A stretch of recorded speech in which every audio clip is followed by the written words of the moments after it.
What's going on, everybody? Welcome back to the channel. I got my mt2 here with the g3.0 swap.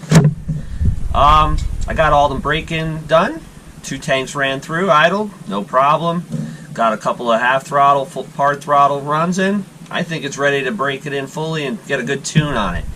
Now, I did the g3.0 swap on this, and it was a total pain because this mt2 is not the g3.0 model like the one Full Send had, where he just swapped out a brand new g3.0 into one that had a g3.0. That would have been awesome, so much easier. This was a pain, and it didn't have to be. So I'm going to give you the ins and outs of what you should know before you think about swapping this thing out, and the easier route, or the route that I went. Let's get this body off, and I'll show you what I'm talking about. The first thing you're going to notice is the differences in the engines if you're going to do the swap. This is the original T15 that came in it, and that's the new g3.0. Pretty similar looking engines, different coolant heads, but this is almost double the horsepower. Both are side exhaust, and that's pretty much all the similarities right there. Now, when I bought this with the T15, this came with a roto start. That's got the pull start.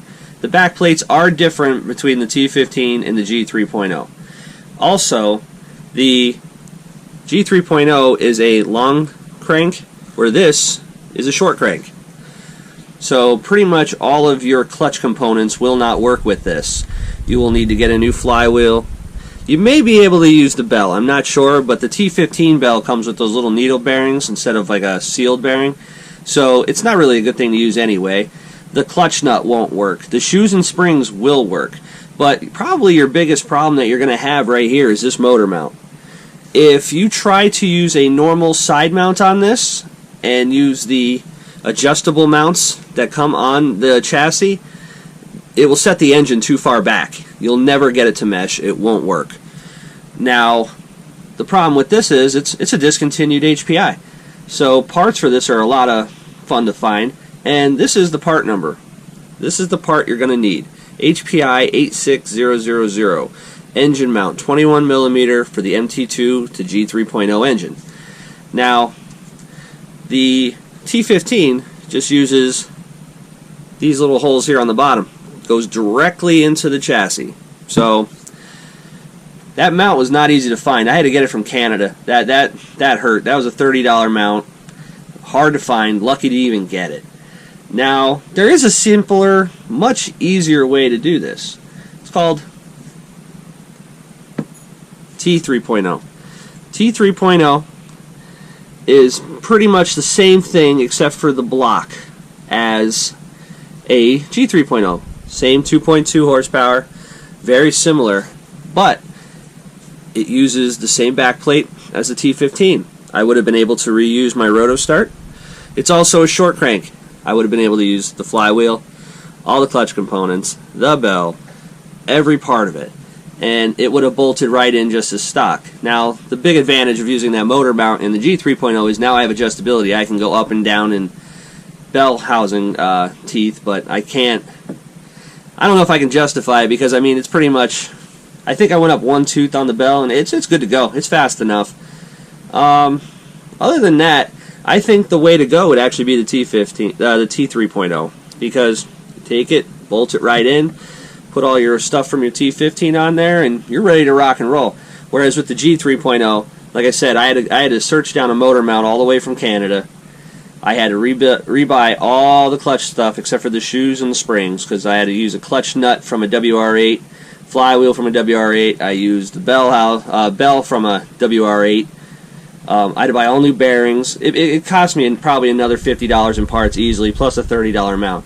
So you spend $120 on the motor, another $80 on other parts. I got $200 into this swap, when I probably could have did it for about $120. So everybody out there that wants to do it on this type of mt2, I highly recommend using the T over the G.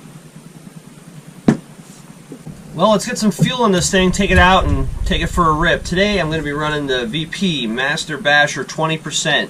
14% oil. It's great for break-in. Smokes like a freight train when it's rich, though. Holy crap. But I really like this VP fuel. It's been running really good for me. But like I said, I got all the break-in done. All the half hour, 45 minutes of sitting around just trying to get this thing to go slow. So I'm going to pull some fuel out of it. We'll lean it out, see what kind of a tune we can get on it. See how fast this thing goes.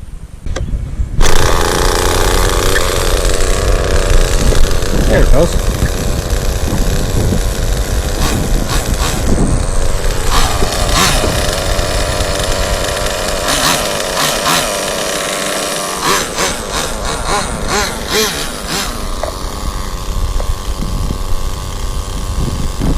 Got a nice idle to it.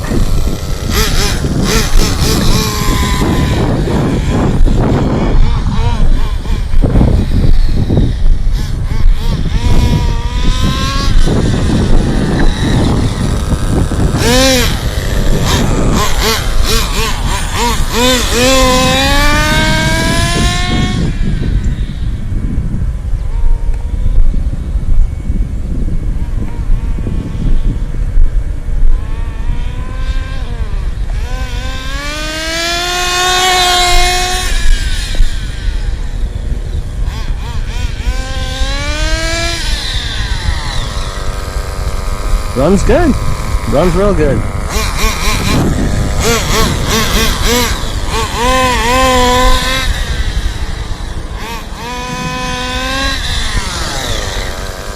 Of course, when you start running something, that's when all the cars show up.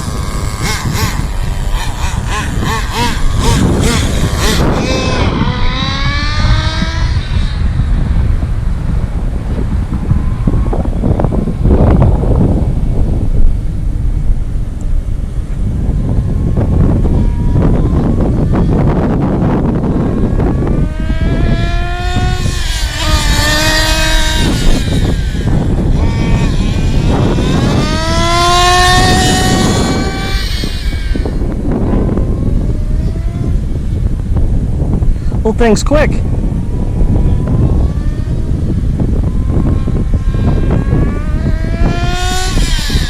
Brakes work real nice. This thing came out real good. Real happy with it. It said the tune's a little fat, obviously, but it runs.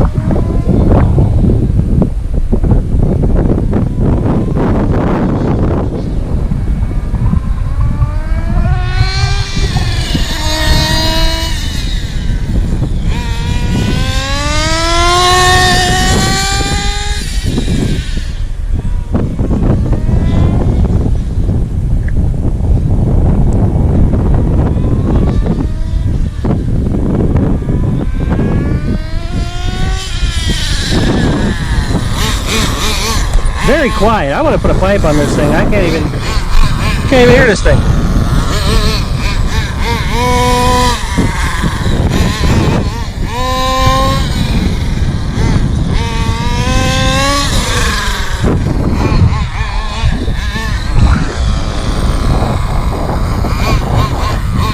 Look at that. Brings it right down to idle at a stop. Sit there all day.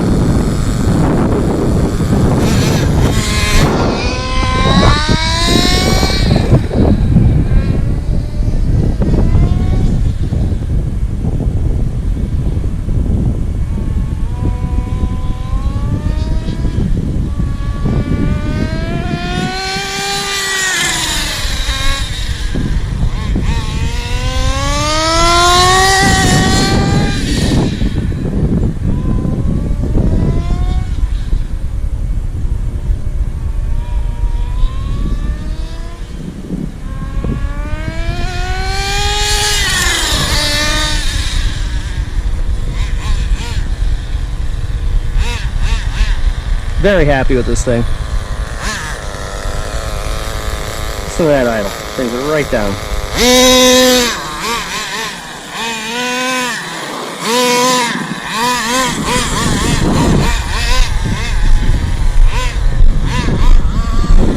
I don't know if the grass would be too high for it though.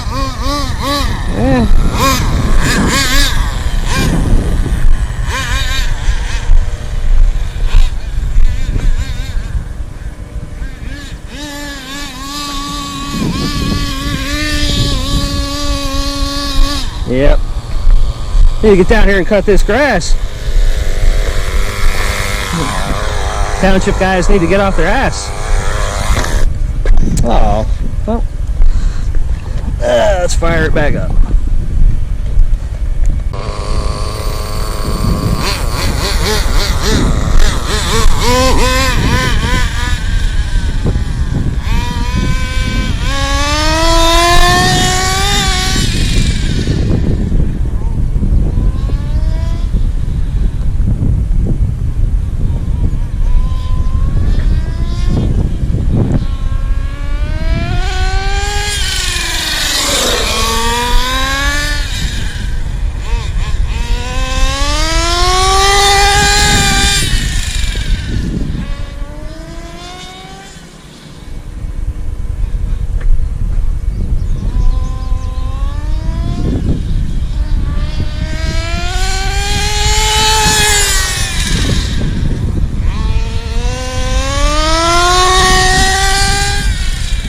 Can't kill a good nitro. This thing is a good one.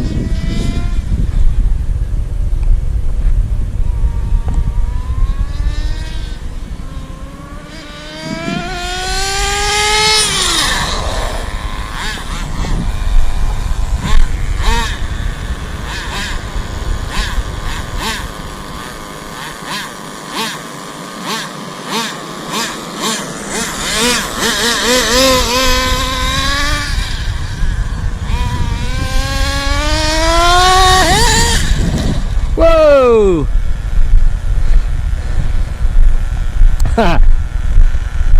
Can't kill a good nitro, but boy, you can lose a good wheel. That was awesome. Well, overall, I think that went pretty well. And I mean, I drove it till the wheel fell off. One thing I did notice is the tune did like to run a little bit fat, but I mean, it's hotter than hell out, so I mean, it's probably due to that. So there is some more power left on the table, but that thing ran awesome.